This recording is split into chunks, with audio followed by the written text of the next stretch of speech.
a bit more than they usually do. I agree. And I think that all gamers really took into consideration what this final pick needed to be, because they could have gone for Chrono for all intents and purposes to reinforce that front line, and especially when Heavy wants to start the initiation with Zane, at least you have a guaranteed way to say, no, you're not breaking through this. Now, with the A124, it denies Heavy the opportunity to punish their line. Because imagine, if one or even 2 to 3 people get hit by the A124 on all gamers' global side, how many people are truly going to be disrupted? Orion loses to his key selling point. Same goes for Cassie as well.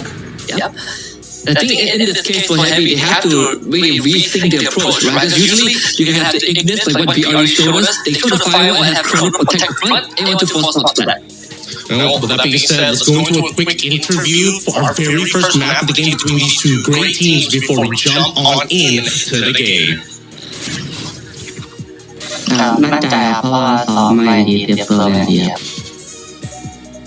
ก็เป็นดาเมจปืนที่ดีครับพวกพาราเฟลพวกเอ็มอาร์เป็นปืนเล่นเกมต้นเกมที่ดีครับ AW ก็เอาไว้ตัดเลือดครับดาเมจหนัก Mình phải chuẩn bị về thứ nhất là về hành vi, thứ hai là về chiến thuật của những round đấu, và cái thứ ba là để bắt bài đối thủ Zero. Mình nghĩ với trận chiến bây giờ khi mà không có mình hồi phục thì Cassie là lựa chọn tốt nhất, tại vì vừa có thể đi cánh và vừa có thể giao tranh mà không sợ bị mất máu. Với một đương kim vô địch thế giới đại chiến thì em nghĩ đội tuyển rất là mạnh, mà tụi em cũng chả hiểu tụi em sẽ chốt cái Zero với tỷ số 2-1.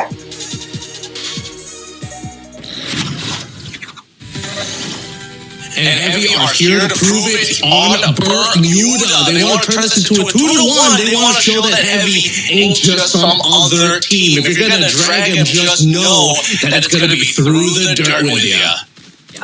Get dragged down and dirty, and that's what Heavy likes to do. That's the playstyle. They want to make you work for it.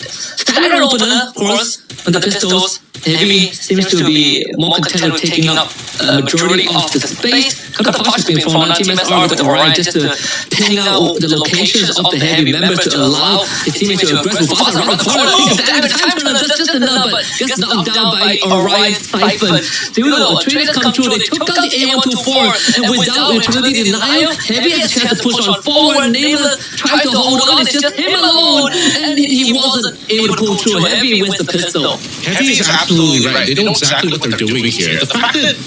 The fact that he was able to walk past the time turner to get this kill onto Do, how did he know that was Do? Because everybody looks exactly the same here, so there's no way to tell whether that was the Chrono or not. He hears the sound behind him, and I think that gives him double the affirmation. But now I'm genuinely interested. What is Heavy going to do deliberately here in round number 2 if they've got a plan for every round? Hopefully the same approach, right? I feel like they also, from round 1, they also discover a little bit of what AG has up the sleeves in terms of using the Orion. The Cypher is actually a very good idea, very good way to ping out the opponent's location temporarily through walls. But the fact that Heavy is able to pull the trigger and drop the dime is something that AG will have to pay a bit more attention to. Early attacks with Shield Reel that will take him down to less than 50% health, so it will take some time for him to top it back up with the mini Uzi. And I love this approach, right? 2 riflers to make sure that the backlines is going to be kept into place. 2 mini Uzis. Oh, wait, never mind. As I talked about, Nameless is able to gun down both of them from an off angle that they weren't expecting.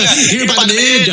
Nameless, huge kills coming in to secure this round.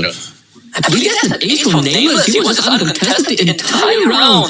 And just popping everyone from the side of Heavy. And this is a pretty common theme on Bermuda where you sort of lose track of if anyone is on that roof and they just get 3 pickoffs because of the layout of the area. So that's a very important equalizer for AG to move the clock tower for round 3. Heavy still has some cash to invest in as his Cypher has a Deagle in his hand. So without proper helmets to work with, it's still pretty easy to get the one tap, especially onto Don't Cry. And you're absolutely right about the way that the Bermuda metal works. It's about contesting consistently with these angles, continuously pushing, pulling. Heavy and AG now looking to contest the exact same compounds. The second floor is now getting breached in. They're trying to block off ways to the top floor. That Triumph are going to do a lot of work on that stairs. However, once they get to the top, it's all hell breaks loose, and Don't Cry finds 2, gets 3, and finally the knockdown coming in from Do as well with the A124 to secure at least one. Luckily, Buhui is able to get out of there, turning this into a 3v2 scenario. Not great, but Buhui finally gets gunned down by Du as he turns toward Don't Cry, tries to get one more, but still